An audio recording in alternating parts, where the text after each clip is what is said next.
Boomer uncle checking in, ranting and raving about a show that's obviously aimed at a younger demographic, but also to remind you that the Indian audience deserves better.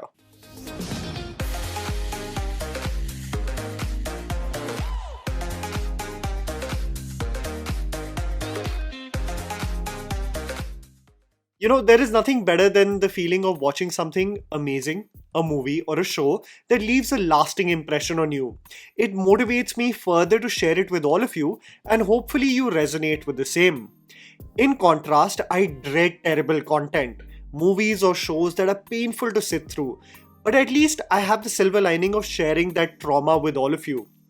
But in this age of content creation around movies and shows, nothing is truly more frustrating than a mediocre show. This brings me to Mismatched, Season 3, a show that evokes no emotion, something that is generic, basic, forgettable, and more importantly, lazy. And what's worse is that it doesn't even motivate you enough to do content around it because it's so uninspiring. So, what is the reason why a show like Mismatched gets renewed season after season? What is the reason that a sharp decline in quality is clearly apparent in its storytelling, but it still does the bare minimum to come with a fresh new season? This is the point where I genuinely start introspecting and wondering, am I really becoming a stale, out of touch uncle who is ranting and raving about content? Or is this just the quality of storytelling that we should get used to as actors in their late 20s and almost touching 30, just like me, pretend to be cutesy college techies? Let's pack in more about the same. I genuinely am behind the aspiration and work ethic of someone like Prajakta Koli, who has attempted to step out of the influencer YouTube bubble and fully commit to the acting gig. Having tasted success with the first season of Mismatched, which was honestly quite the surface level breeze, there has been a sharp decline in the storytelling where the tech jargon has become painful to sit through and the charm of a cute romance between Rishi and Dimple has slowly worn off. In the conclusion of season 2, we had a bunch of students who were selected to be a part of Nandini Nahata's Institute, a college and adapt university that is channelizing all of its energy towards their app, Betterverse, which is an offshoot of the metaverse, virtual worlds where one can transport themselves to. Dimple and Rishi are working out a long distance relationship, and so are others, including Siddharth and Zeenath, and Anmol and Vinny. What slowly and steadily becomes clear about this show is that it almost takes the shape of becoming a college brochure, where all kinds of races present you this rosy picture of standing up for the right ethics and getting along with one another. Rather than having a thread in its storytelling with its characters, it checks boxes in terms of representation, a course in affirmative action in the content world, in turn spreading itself too thin and walking around like a headless chicken as the story progresses, making me wish for an offshoot storyline with its supporting characters versus whatever the mess the dynamic between Rishi and Dimple develops into. There is something nauseating and suffocating about Rohit Saraf's good guy trope that was charming, sweet, and endearing at first, but has taken the shape of the actor becoming a one-trick pony, much like what Noah Centineo dealt with while dealing with the recognition he got through his Netflix shows. This trope is celebrated at first, but can become stale very fast.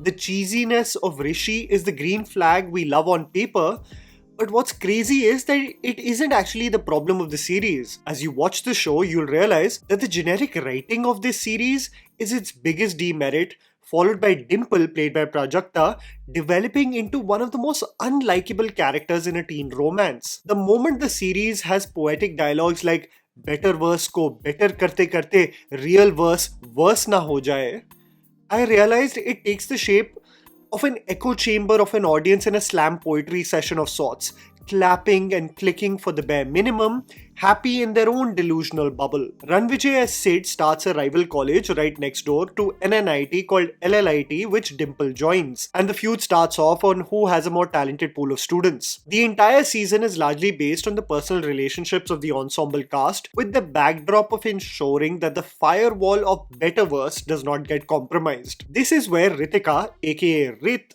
is introduced, who identifies as male and has the intention to live like a male avatar in the Betterverse because the real life does not allow her to live freely, until he of course opts for a sex change surgery that costs a lot of money. Yes, this is the subplot of the series. This is the most low effort case of representation and such a forced integration in the storyline. You almost feel sad about the handout nature of the casting. There's nothing particularly wrong with the performance, but the nature of the subplot is very silly. It is to be assumed that because the world is heartless around him, he can only feel peace in the virtual world. But throughout the initial 4 to 5 episodes, Rith is provided by nothing but love and support by both her peers and her parents. A safe space most crave for. So his motivation to still compromise Betterverse is just plain lazy. I must say, whoever decided to come up with the bright idea to give Prajakta bangs for this season is her worst enemy. Because characters tell her that she has bangs for days, but this look just ain't it. All is of course not doomed in the series. I'm not that senile of an uncle to never acknowledge a silver lining, but also I think the problem is that this series doesn't go deep on any of the topics it explores. What happens as young adults is that you're going to explore with your partners, right? So a subplot of the series is how one is getting accustomed to each other's bodies and rhythms. But the hurdles are not even in the slightest bit explored. Imagine a young adult watching this show and feeling seen if the characters even minutely spoke about what was the hurdle or stumbling block as they engaged in their first experiences together. But the problem is that while the characters justifiably are getting freaky, they literally are in their Order of the Phoenix horny chapter of their lives, their problems are not understood or explored, and they just miraculously figure it out. And I think a coming of age teen romance deserves the nuance something like sex education so beautifully explored. If you're doing an episode on characters sexually exploring each other, don't be a prude about it, nah. Actually explore it a little deeper. As I previously said, the series wants to tick boxes versus having a screenplay that is dedicated to its characters. So you'll have gender being a social construct minutely being focused on. You'll have the laziest subplot of a Me Too movement. You'll have Krish played by Abhinav, who is struggling with his parents, but it isn't explored even minutely for you to empathize with his inner angst. It's all vague. And when even slightly we feel like we're going to get a deep dive, they move on to the next topic. Nothing is worse, however, than the surface level discussion and debate that the students have regarding AI and its implications in the real world. The script literally takes the shape of becoming a chat GPT discussion with buzzwords, flung around like the repetitive nature with which I place words like plethora and nuance in my reviews. Like characters will say the most basic things and side characters will go, ooh, burn. I mean, the writing is so on the nose that when Rit is attempting to hack the Betterverse, the background music is literally going, unaware dhokebaz, unaware dhokebaz. Like Camilla's She Wants Your Money from Kal Ho Na Ho. What's crazy is that as I saw more and more episodes, I actually got more interested in the supporting characters rather than Rishi and Dimple. The dynamic between Anmol and Vinny is sweet, but abandoned in several intervals. The relationship between Sid and Zenith is actually heartfelt, making me wish for a mature romance just based on their lives versus the frustrating romance between Rishi and Dimple. This is where you genuinely start wondering, what is Rishi even seeing in someone like Dimple, who is constantly shaming him for pursuing higher ground in his college life? Dimple projects negativity towards him throughout the series, while Rohit Saraf, with a constant smile on his face, bears the abuse and acts as the rock in her life. A random theatre play is in production, a play based in the Mughal era, but in which they are doing the most generic jazz dance routine that just seems out of place.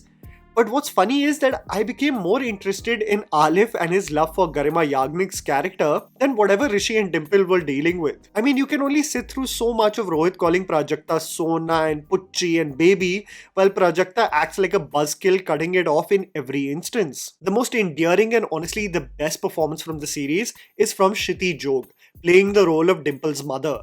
Loving, caring, and just a pure soul. She actually made me genuinely laugh whenever she came on screen, but as is the case with most of the series, the moment there is potential to explore something, the subplot is abandoned, and we get more of Dimple being a sadhu and Rishi being a simp. There is literally a point where Dimple is throwing a pity party on how she didn't get an iPhone, but a broken phone passed down by her father. Like, I understand that Dimple is middle class, but it's projected to be written like this absolute poverty situation that made me slowly and steadily just get irritated by her character. The series unnecessarily does a screenplay jump in the timeline, doing a back and forth Before and after 3 months, a dramatic shift happens for a character, but the event itself is barely explored. This is the most frustrating aspect of the series. It doesn't sit with any emotion, it just ticks boxes and moves on, making you, as I said in my introduction, feel nothing, while on paper, if you think about it, it's dealing with life-altering moments that could be given the respect of time and some tehrav. Prajakta is clearly out of her depth as an actor when dealing with a moment where Dimple needs to break down and bawl her eyes out. The only moment where I felt that this series had a standout quality was its picturization of Ishq Hai, and when Taruk Raina, who plays Anmol, is beautifully roasting an on-paper woke college student, talking about the perspective of progressive cis-het males. There is a sagai, some parental emotional blackmail, and again, Dimple just being a lead character you can't get behind. You also very clearly notice that Dimple is a narcissist, only concerned about her professional excellence regarding apps, versus Rishi, who gives everything to the relationship, becoming a doormat in the process. The series, in its concluding moments, makes you wish that Rishi had someone in his life to tell him that this is not worth it. That after 3 seasons, you should take the hint that she's taking you for a toss, prioritizing her professional excellence and the validation from others versus considering the relationship with you to be enough for her. While the conclusion did not sit right with me, it also is just a means to extend Mismatched for another season. But I'm sorry, I'm just beyond exhausted seeing my man Rishi simp for this girl for another season. If there is an alternative that I can really recommend, then I would say you should give the second season of Bandish Bandits a chance on Amazon Prime Video. It may not be heavy in its plot, I genuinely miss Nasruddin Shah in season 2, but from a sheer musical standpoint, it's a way more compelling journey than the surface level nausea I felt with Mismatched season 3. And that was the video, guys. Write down in the comments below what you thought about Mismatched, and do you really think Gen Z connects with such stories? Please don't forget to follow me on Instagram, the handle is right in front of you. Follow me at JammyPants4. Also, please support us by smashing the like button and subscribing to our channel for weekly content ahead. Thank you for watching.